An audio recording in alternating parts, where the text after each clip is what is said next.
नमस्कार, मेरा नाम है राजेश कुमार और मैंने आपसे वादा किया था कि मैं किस्सा गोई में हर हफ्ते एक नई कहानी के साथ आपके साथ हाजिर होऊंगा आपके सामने और आपको एक वो कहानी सुनाऊंगा जो कहीं ना कहीं हमारे बुजुर्गों के जहन में या यूं कहें कि लाइब्रेरियों की किताबों के पन्नों में कहीं दफन रहती हैं।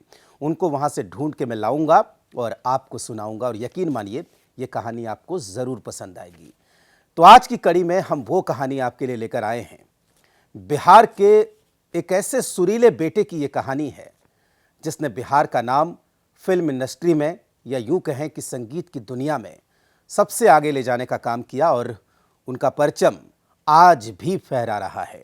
हम आज आपको बताएंगे कि लता मंगेशकर, जिन्हें संगीत की दुनिया की सरस्वती कहा जाता है, उन्होंने क्यों कहा था कि आपको अपने चप्पलों पर भरोसा है लेकिन हमारे गानों पर भरोसा नहीं है। तो क्या है ये कहानी, इसकी हम शुरुआत करेंगे। लेकिन कहानी सुनाने से पहले आपको हम थोड़ा परिचय देते हैं कि आज बात किनकी हो रही है। आज बात हो रही है बिहार के उस बेटे की जिसने ऐसा संगीत दिया कि सालों बाद आज भी वो गाने लोगों की जुबान पर गूंजते हैं और जहां कहीं भी सुनाई पड़ते हैं लोगों के कदम रुक जाते हैं, कान लगाकर लोग सुनने के लिए मजबूर हो जाते हैं। ऐसे गानों और ऐसे गानों को संगीतबद्ध करने वाले संगीतकार चित्रगुप्त श्रीवास्तव की आज बात हम करेंगे आपसे। बिहार के गोपालगंज के रहने वाले थे। कई लोग जानते होंगे, कई लोग नहीं भी जानते होंगे। उनके अगर बनाए हुए कुछ गानों की बात करें यहाँ पर तो आपने सुना होगा पतंग फिल्म का गाना, याद उनको मेरी भी आती तो होगी, या फिर आपने भाभी फिल्म का वो गाना सुना होगा, चली चली रे पतंग, छेड़ो न मेरी जुल्फें लोग क्या कहेंगे, तेरी दुनिया से दूर होके चला मजबूर। इन सब गानों में, या फिर हम बात करें चल उड़ जा रे पंछी कि अब ये देश हुआ बेगाना, इन सब गानों में एक नाम कॉमन है, वो है चित्रगुप्त श्रीवास्तव का। चित्रगुप्त ने ही संगीत दिया था इन तमाम गानों को।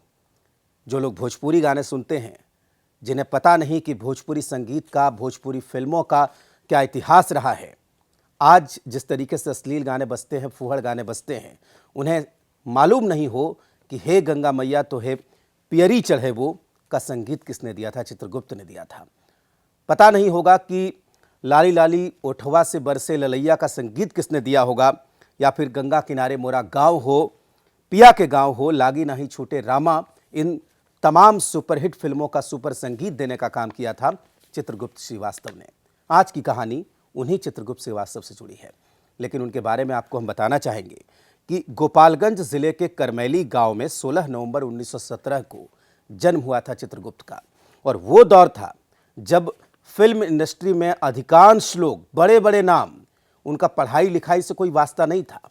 चित्रगुप्त पढ़े लिखे थे। पटना यूनिवर्सिटी से उन्होंने एमए किया था। अर्थशास्त्र और पत्रकारिता में एमए की डिग्री थी उनके पास, लेकिन मन उनका संगीत में रमता था।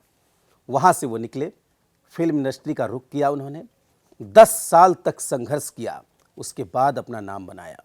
ऐसे थे चित्रगुप्त, जिनसे जुड़ी हुई कहानी हम आपको आज सुनाने वाले हैं। व्याख्याता के पद पर काम करते थे, लेकिन नौकरी छोड़कर मुंबई में धक्के खाने पहुंचे थे ताकि संगीत के जरिए समाज की कुछ सेवा कर सकें और अपना नाम कमा सकें। तूफान क्वीन फिल्म के जरिए उनको मौका मिला और 10 साल बाद तकरीबन उनकी hit film I Sinbad the seller, जिसके जरिए लोग उन्हें जानने लगे। एक कहानी यह भी है कि उनको बी ग्रेड फिल्मों में शुरुआत में काम मिलता था। बी ग्रेड फिल्मों का मतलब ये हुआ कि वैसी फिल्में जो बजट के लिहाज से, जो कहानी के लिहाज से और उसमें काम करने वाले नायक और नायिकाओं के लिहाज से कमज़ोर हुआ करती थी, लेकिन फिल्म का संगीत ए ग्रेड का होता था।